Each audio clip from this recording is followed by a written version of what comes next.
Warung kerekan di Kampung Kebalen, Mampang Perapatan, Jakarta Selatan menjadi lahan penghidupan bagi warga tepi Kali Mampang. Dengan bermodalkan tali tambang yang terbentang dari satu sisi kali ke sisi seberangnya, Mpok Neneng mengerek ember berisi pesanan nasi bungkus kepada pembeli. Mengerek ember sudah dikerjakan Mpok Neneng sekitar 7 tahun yang lalu. Pas kerekannya ya kira-kira 7 tahunan lah. Kan tadinya ada jembatan diputus, ya kita ambil alternatif ke tambang. Langganan pada bingung, ntar makan kita gimana nih? Tenang. Kita modalin tambang, ya kan? Jadi duit. Ide membuat warung kerekan itu muncul ketika jembatan di Kali Mampang yang menghubungkan lokasi proyek Hotel Four Seasons Gatot Subroto dibongkar. Saat itu, ibunya Mpok Neneng, Irma, dan beberapa warga lainnya membuka warung nasi. Banyak pekerja proyek yang makan di sana, namun ketika ada penerapan di tepi kali, jembatan pun dibongkar. Sumber periuk nasi penjual menjadi terdampak. Ibu Irma sempat pindah ke seberang kali itu untuk berjualan, tetapi hanya sebentar karena harga sewa yang mahal. Jembatan di situ diputus, mau dibeton. Pas mau dibeton, diputus. Akhirnya kita pindah di atas, cuma sewa mahal. Akhirnya di rumah aja lah, pakai tambang. Itu dulu yang beli siapa Bu yang? Proyek. Proyek masih pembangunan hotel. Iya. Proyek sama kantor lah. Terus ide buat ini kepikirannya gimana Bu? Ya, kerekan gini. Ya kepikirannya karena kita butuh makan. Jadi kita ambil alternatif yang gampang lah, kayak di kampung gimana sih ngambil air. Gitu inisiatifnya dari situ. Lauk untuk nasi rames yang dijual Mpok Neneng terbilang beraneka ragam. Menu ayamnya pun bisa digeprek, digoreng, dan dipenyet. Ada juga soto dan gado-gado. Apa aja yang dijual? Pecel ayam, penyet, remes, geprek, rames, nasi rames, soto, ya gado-gado. Ada lah. Harganya gimana? Standar lah. Kalau nggak standar ya mereka juga ogah nunggu panas-panas. Gorengan nih satu biji berapa? Masih 1.000. 1.000. Kalau es teh manis berapa? 3.000. Di luar udah goceng. Nah, Ini yang bikin lebih murah apa Bu? ya karena nggak bayar sewa rumah sendiri.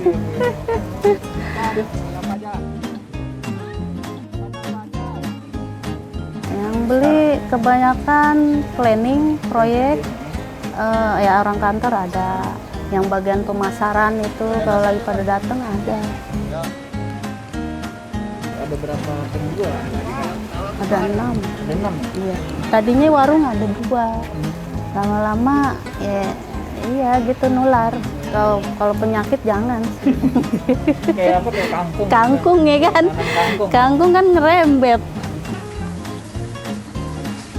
Nah, cara tahu pembeli menu-menunya gimana Bu? Kan dari jauh gitu, dia tahunya Ada di ember.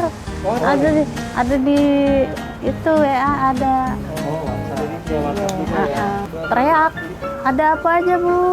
Gitu. Apa aja ada. Sayurnya apaan? Sayur asem. Sama tumisnya apaan? Ntar dia mintanya apaan gitu. Tumis. Bungkusin. Berbeda dengan warung nasi umumnya, memesan makanan di warung kerekan Mpok Neneng punya sensasi tersendiri. Komunikasi penjual dan pembeli berlangsung dengan berteriak.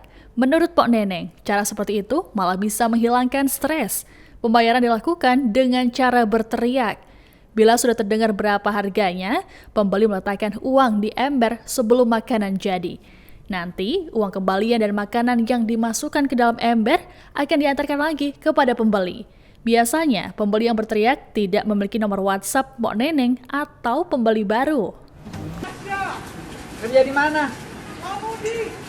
Ya? Cara mereka mesen gimana sih Bu? Maksudnya WA. WA?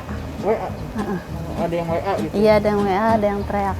Ya gitu, kadang kita trok-trok dulu, apaan? Begema. Oh. Itu ciri khasnya yang bikin orang seneng lah istilahnya, ngilangin stres ya kan. Selama 7 tahun jualan, Pok Neneng sudah mencicipi asam garam kehidupan mengerek ember. Ia belajar dari pengalaman apes saat awal berjualan. Pernah suatu ketika, Pok Neneng membawa pesanan 10 nasi bungkus beserta uang kembalian di ember. Embernya kelebihan muatan, sehingga tumpukan nasi bungkus itu pun jatuh ke kali. Itu terjadi karena Pok Neneng terburu-buru, asal cepat saja tanpa memikirkan beban muatan ember. Bahkan terkadang makanan itu jatuh ke kali beserta uang kembalian dari pembeli. Pok Neneng pun mau tak mau mengganti rugi pesanan pembeli dan mengembalikan uang kembaliannya itu. Ember berisi makanan pesanan pelanggan yang jatuh ke kali tak sekali dialami Pok Neneng. Belajar dari pengalaman buruk itu, Pok Neneng lebih awas memasukkan pesanan. Ember pun hanya diisi paling banyak 6 pesanan saja. Bayar ditaruh di ember. Kalau kembali kita taruh di dalam plastik biar nggak terbang. Soalnya pernah jatuh. Saya ada 10 box. Maksudnya buru-buru, kalian diendet-endet malah jatuh ke kali. Ya udah wassalam. Dia beli harga berapa ya? Pokoknya kembali 75, 125, uangnya 200. Ya resiko nggak ada, insya Allah kita berkah dah carinya.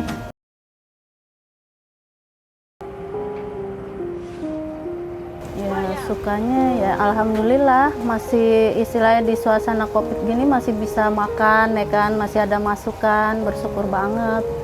Kalau dukanya ya gitu, suka uang jatuh, suka ada yang nggak bayar, dia nggak tahu apa dia nggak lupa naruh duit, apa emang sengaja saya nggak tahu. Jadi itu pernah, itu barang orang ada kembalian, sama dia main ambil aja, tapi dia belum masukin duit. Nah orang yang udah bayar itu datang, mana pecel lele saya bu? Hah? Bukannya udah diambil? Belum, bikinin lagi. Itu dah. Sebulan pasti ada satu jatuh.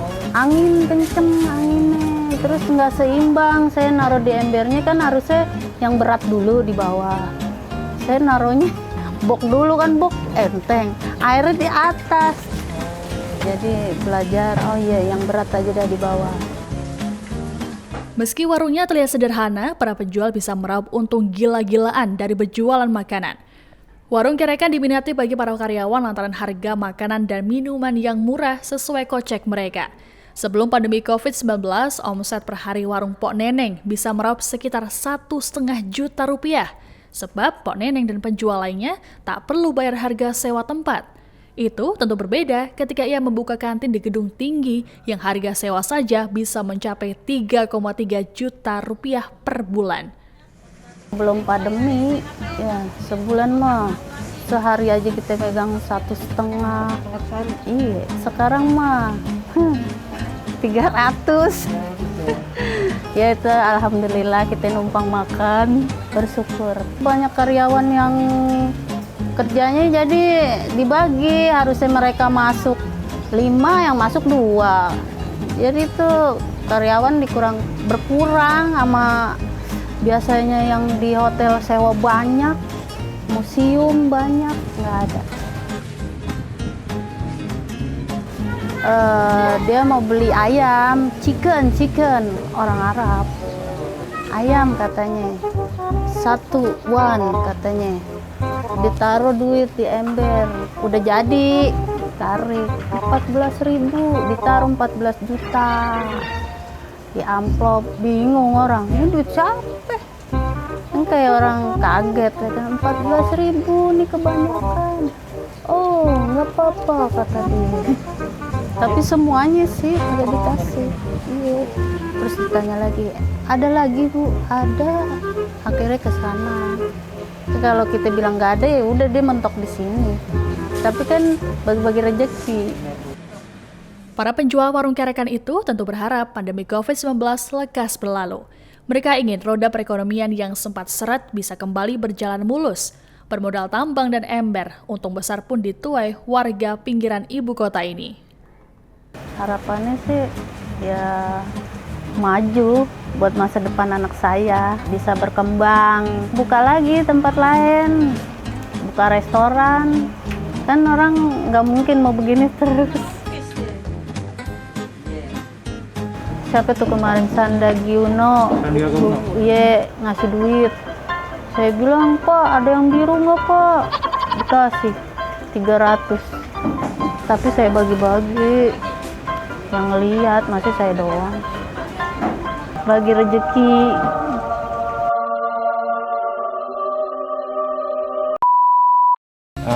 Saya kerja di Buana Parking.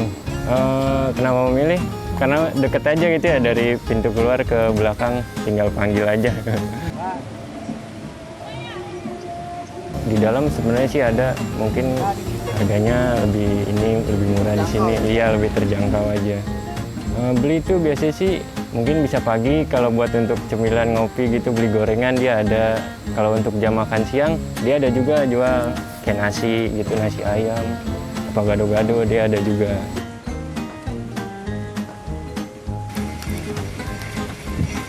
Murah, terjangkau sih, 10 ribuan juga ada. Iya, paket 10 ribu ada, 12, 15 ada. Cara pemesanan paling kita itu kan ada kayak tali kerek ya. Kita goyangin aja tuh talinya. Biasanya kan di bawahnya dia ada lonceng gitu, dia bunyi, dia dengar orangnya baru keluar. Kita teriak dah tuh, mau pesan apa, mau beli apa, nanti dibikinin sama dia.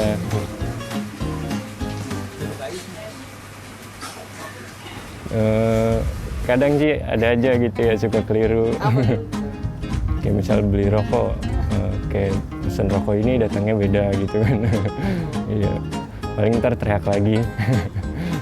Oh, kalau untuk bayar kan sebelumnya kan kita sebelum dia tarik ya, kita kan harus kasih uang dulu. Jadi dia tarik baru dikasih kembalian sama makanan dari dia gitu.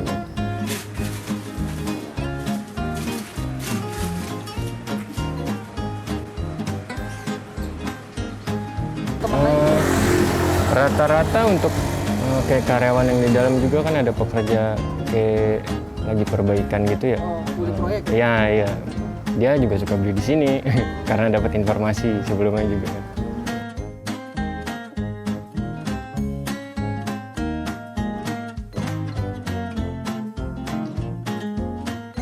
Intinya sih sebenarnya untuk warung ini ya membantu sih dari kita ya, dari karyawan. Jarak juga dekat, kalau nggak ke sana kan agak lebih jauh sebenarnya, Mas. Untuk harga juga terjangkau, membantu juga bagi karyawan kayak kita gini lah. Terima kasih sudah nonton. Jangan lupa like, subscribe, dan share ya.